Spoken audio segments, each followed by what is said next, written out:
Today's research project is inspired by an art project I came across while reading Chapter 2, Ancient Mesopotamia and Persia.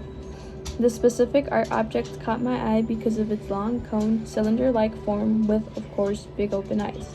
The Sumerians were the first to adopt the practice of placing in their shrines votive offerings that represented the donors of God's gift.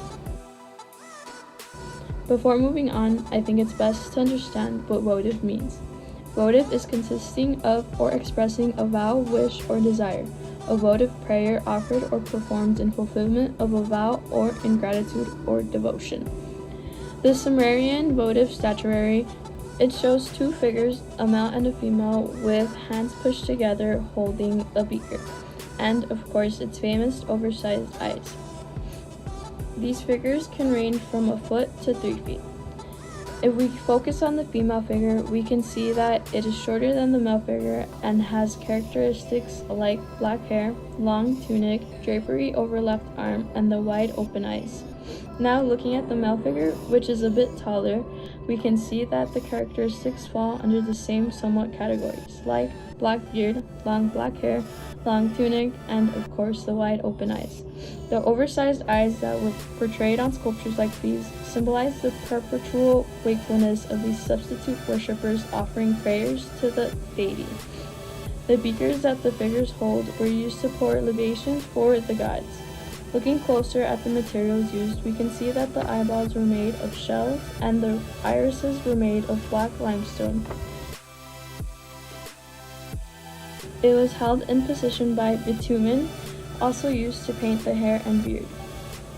Bitumen, a bonding agent, became very popular as a paint additive in the late 18th century and early 19th. However, because it does not dry, it eventually causes often severe darkening and cracking of the paint, almost road-like substance.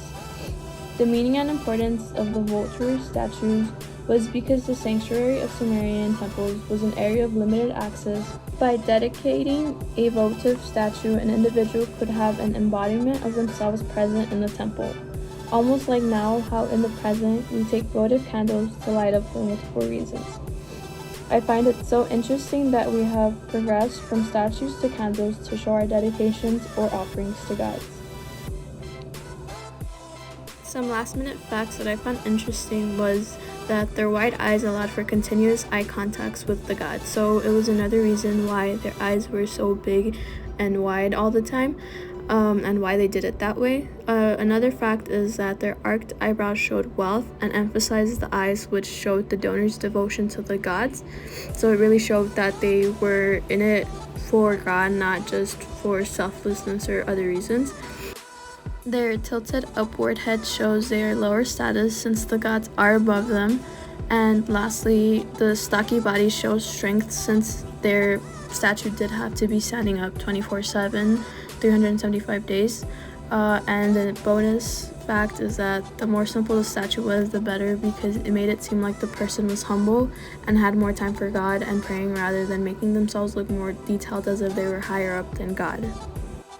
Overall, I'm glad that I picked this art object. I feel like this art object is very interesting to research about, and it taught me a lot. It taught me about where things from now came from and where it all started.